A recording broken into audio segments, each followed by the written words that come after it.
and welcome to this midday market mood check with me, Nandita, Khemka, and my colleague Yatin, Mota. Well, Yatin, once again, another marvelous Monday for the markets, given the fact that it's becoming like a norm, a new day, a new high.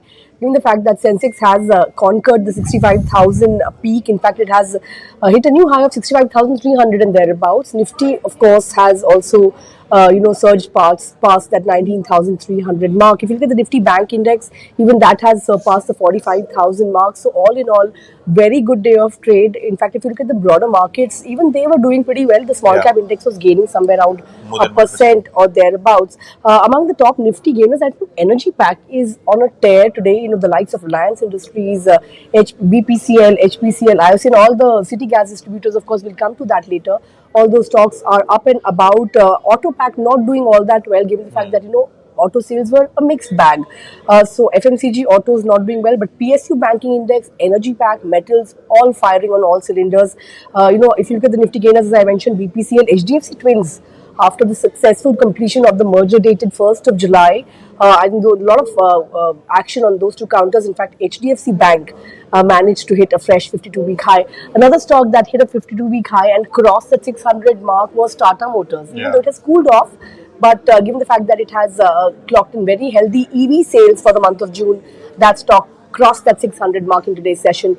Lots of large caps, as I mentioned, autos, mixed bag when it comes to sales. So all the two-wheelers not doing all that well. Hero, Moto, Bajaj, Auto, they all saw a dip in sales, and Maruti also in reverse gear. If you talk about Eicher Motors, they were pretty okay. Royal Enfield sales were up 25% or thereabouts, so that's also doing well. Tata Motors was, of course, as I mentioned, hit a 52-week high, but then cooled off a bit. Ultratech Cement is rallying on the back of strong Q1 update. Consolidated sales volume has surged 20%, indicating very strong demand. So those were the large caps, all in all. Yatin, take it away for all the mid caps. So mid cap, talking about Nifty 500, Suzlon 10% up, and probably the company is looking at a fundraise. That's what the market buzz is all about. Stock is up 10%. L&T Finance, and there is a change of guard from 2024. Sudipta, Roy will be the new CEO and at the helm. He joins from ICICI Bank with rich experience in retail banking and retail products. So L&T Finance on the back of that news bit is up 10%. IDFC Limited, Mazgaon Dock, Latent View Analytics are the other stocks which are gaining in the mid cap segment. On the flip side, some pressure in IT stocks, especially Persistent Systems. That stock is down 2.5%. Apollo Tyre, after the Morgan Stanley downgrade, that stock is up. Stock is down 2%. And Manappuram, that stock which ran up nearly 15% in last 2-3 weeks, that stock is facing some bit of profit taking at higher levels. But if you look at the overall market, quite strong. We had the strong news flows. We had the likes of Sterlite Technologies, HFCL gaining in trade after DGTR, which is Department of Trade. They have recommended anti-dumping duty on Chinese fiber optic imports, and if that happens, probably that will benefit the Indian domestic companies. We also had a few other news, a bit like Bombay Stock Exchange. The board will meet to share buyback.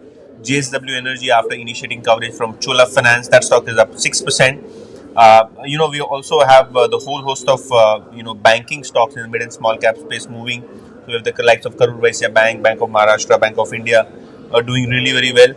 Sterlite Technologies is up 4%, and obviously Gujarat Gas, that stock is on focus after propane, a commodity which is used by the Morbi ceramic belt. There the input duty will go up 5-fold, because of which companies like Gujarat Gas would benefit, because gas as a raw material becomes competitive to propane when we have seen a big amount of price cuts from Gulf countries. All of these stocks in the mid cap space are buzzing in trade. Right, lots and lots of movers and shakers. Of course, Mazgaon Dock, you said, has hit a fresh 52-week high. It has won a 2,700 crore rupee order from the Indian Navy. So that stock is buzzing. But, aside of that, Granules India is another one. It's a Vizag unit, API unit, has cleared the US FDA test with 0 observations. On the back of that, the stock was up 2.5% to 3% thereabouts. Yatin, when I speak to market participants and talk about, where the rally or where the markets are headed from here, most of them do expect a correction, but not a meaningful correction.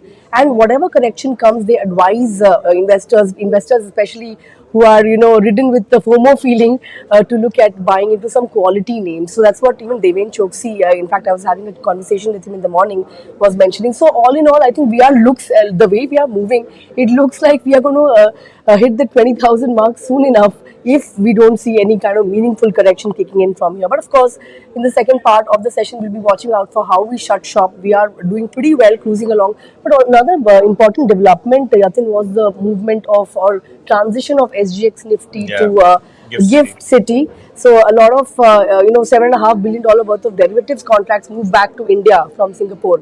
So that's another development that has taken shape, and of course, the derivatives contract will be available for trading for 21 hours almost, right? So that's something that has taken place from today.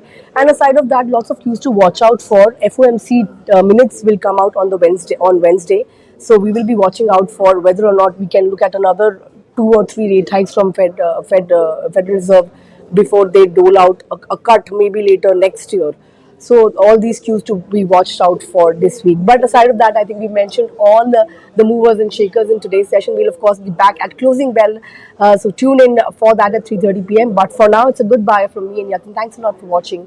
But for all your other news and financial updates, of course, stay tuned to Money Control.